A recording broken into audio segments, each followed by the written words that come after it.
दिसंबर को हम लोग को सुबह में सूचना मिली थी बरगामा में कि एक व्यक्ति जो उपेंद्र हेम्ब्रम है, पिता का नाम सुखाय हेम्ब्रम है, संथाल टोला बरगामा के रहने वाले, इनका डेड बॉडी खेत में मिला था। पुलिस का टीम पहुंची और उसके साथ साथ वो डेली प्रतिदिन सुबह 4 बजे भैंस को, अपना 2 भैंस था उसके पास, चराने के लिए ले जाता था और 6 बजे सुबह 6 बजे तक 2 घंटा चराने के बाद वापस घर आता था। घर नहीं आने के बाद ही उसके परिवार वाला जो खेत पे गए खोजने तो देखे उनको मृत अवस्था में वो पड़े हुए थे। तो तत्काल सूचना पुलिस को दिया गया। पुलिस जब गया तो ये प्रथम दृष्टया ही लग रहा था दोनों भैंस उसका गायब था, जबकि दोनों का भैंस का जो बच्चा था दोनों वो वापस घर पर अपने आप चला आया था। तो ये प्रथम दृष्टया लग रहा था कि भैंस चोरी करने के क्रम में किसी के द्वारा इसके अपराधी किया गया और इसको मारपीट करके मारा गया है। आसपास के जितने भी पूर्व से जो पशु चोरी के केसेस में आरोपित हैं उन सब पर निगरानी रखा गया और सभी का कॉल डिटेल्स वगैरह सब निकाला गया।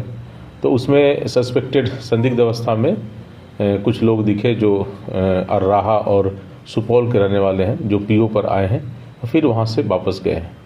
उनके विरुद्ध कल अरेस्टिंग किया गया। उनकी अरेस्टिंग करने के बाद उनके द्वारा स्वीकार किया गया कि उनके द्वारा ही वहाँ जाकर और जो लोकल वहाँ जो स्थानीय अपराधी है उसके द्वारा सूचना देने पर वो वहाँ आए और वहाँ पर आके और उसका दोनों भैंस चोरी के क्रम में जब उसने विरोध किया तो उसको लाठी डंडा से मारपीट करके मार दिया और दोनों भैंस को लेकर और 407 पे लाद के वहाँ से, और ये आरएस थाना में चंद्रदेई हाट है, उस हाट में जाके उसके द्वारा बेच दिया गया है। कितने लोगों की गिरफ्तारी हुई है? अभी 4 लोगों की गिरफ्तारी की गई है, जिसमें 3 अभियुक्त जो 2 अर्राहा फारबिसगंज के हैं, 1 सुपौल का है। तीनों एक्यूज जो था वो पीओ पर था जो मारने में शामिल है। साथ ही साथ 1 एक्यूज जो वहाँ से भैंस को लेके और चंद्रदेई हाट तक लाया है बेचने के लिए, उसकी भी गिरफ्तारी की गई है। अभी 2 अपराधकर्मी जो लोकल थे, जो स्थानीय थे, जिन्होंने इनको लाइनअप किया था, उसकी भी बहुत जल्द गिरफ्तारी की जाएगी।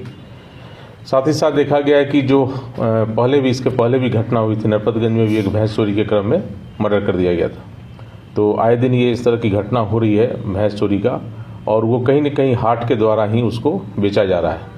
तो हाट का हम लोग ने रजिस्टर वगैरह चेक किया है, जिसका रखरखाव सही तरीके से नहीं किया जा रहा है, उसको भी हम लोग सही तरीके से कराएंगे। चोरी की घटना, जानवर चोरी की, पशु चोरी की घटना बढ़ती जा रही है, उसको अंकुश लगाने के लिए जितने भी हाट हैं जो जिला में लगते हैं, सभी हाट पे हम लोग सर्विलांस करने का प्रयास कर रहे हैं आपसे, और जो भी भैंस की खरीद बिक्री होती है उसका प्रॉपर आइडेंटिफिकेशन के साथ खरीदने वाले और बेचने वाले दोनों को पहचान पत्र प्रॉपर रहना चाहिए।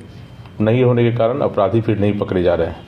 इसका भी हम लोग आगे प्रयास करेंगे, आगे इसके संबंध में पत्र भी हम निकालेंगे और प्रयास भी करेंगे। अभी तत्काल जो भैंस जिसको बेचा गया है हाट में आके, उसको भी पकड़ने का प्रयास किया जा रहा है।